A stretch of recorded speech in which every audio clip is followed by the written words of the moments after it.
जबलपुर शहर के तिलवारा घाट पर गंगा दशहरा के दिन से अग्नि तपस्या में बैठी पूजा नंदगिरी का आज 5वां दिन रहा, जहां पूर्णिमा के दिन अग्नि तपस्या का समापन किया गया। इस दौरान पूजा पाठ हवन किया गया और पूजा नंदगिरी के गुरु काली मठ के पुजारी मौके पर पहुंचे और उन्होंने अपनी शिष्या पूजा नंदगिरी की प्रशंसा करते हुए उन्हें आशीर्वाद दिया। आपको बताते चले कि मां नर्मदा का उत्तर तट तपस्या के लिए महत्वपूर्ण माना गया है, जहां साधकों को तपस्या करने का फल जरूर मिलता है। 5 दिन तक अग्नि तपस्या करने के बाद पूजा नंदगिरी ने देश हित, जन कल्याण और मानव कल्याण और गौ हत्या बंद करने के लिए यह तपस्या की थी, जहां आज पूजा हवन के पश्चात अग्नि तपस्या समाप्त की गई।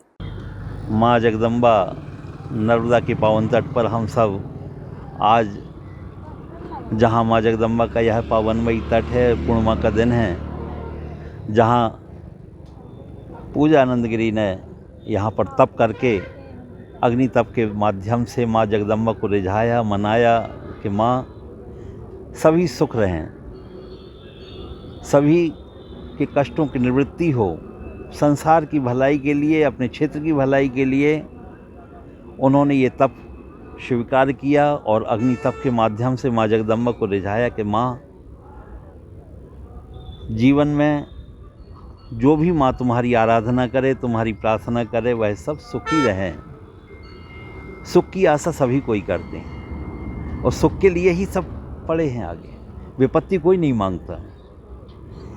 लेकिन माँ जगदम्बा की साधना में, अग्नि तप में एक सिद्धियाँ प्राप्त होती हैं और जिन सिद्धियों के बल पर उस साधक को माँ जगदम्बा वाणी में वह तत्व प्रदान करती है कि जो वो कह देती वह सत्य हो जाता है। सत्यम परम धीमहि।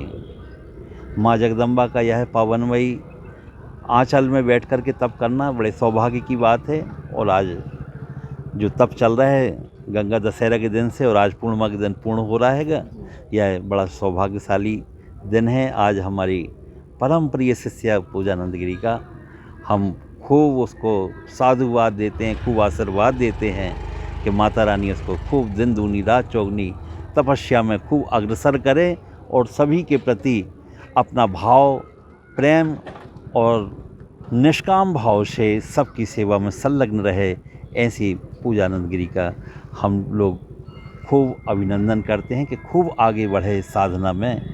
और इस साधना में सभी लोग जो है, हमारे रज्जन भैया वगैरह हैं, सभी लोग जो हैं बड़ा सहयोग करें इन लोगों ने बैठ कर के, क्योंकि ये बिना किसी के सहयोग के ये इतना बड़ा कार्य नहीं हो सकता जो आज इतना बड़ा कार्य इन्होंने गंगा दशहरा से और आज पूर्णिमा तक निरंतर। अच्छा, अड़ंगे काफ़ी आते हैं ऐसे आयोजनों में, बहुत अड़ंगे आते हैं। जब भी कोई अच्छा काम करो तो विघ्न तो आएंगे, लेकिन उन विघ्नों से निकल कर के जो उस जगदम्बा की आराधना में तत्पर रहा है वो सबसे बड़ा साधक कहलाता है। जैसा कि आपको पता है कि साध्वी पूजा नंदगिरी जी द्वारा 5 दिन की जो घोर तपस्या का संकल्प लिया गया था वह आज पूर्ण हुआ। और उनने यह जो संकल्प लिया है यह जन कल्याण की उसमें लिया है कि जबलपुर संस्कार धानी में कोई भी ऐसा संकट ना आए, और जन कल्याण की योजना के अंतर्गत उन्होंने ये संकल्प लिया है। और आज इनका समापन 5वें दिन समापन हुआ है। और समापन के बाद आज 5वें दिन जब इनकी तपस्या पूर्ण हुई तो हवन वगैरह करके और अभी भंडारा प्रसादी का वितरण किया जा रहा है। हमारी बेटी तप कर रही है जग कल्याण के लिए, तो इसको सहयोग करें सब और साथ दें कि विपत्ति कोई भी अनहोनी ना हो, गलत भावनाएं ना लाएं। प्रजा से यही कहना है। आज 5वां दिन है, पूर्णाहुति की है, समाप्त है आज, तो इसलिए इन्हें ये निर्णय लिया, इसी के लिए जन कल्याण के लिए किया है तप। इतना कठिन तप किया कि जन हेतु सुख शांति समृद्धि माता रानी बनाए रखे।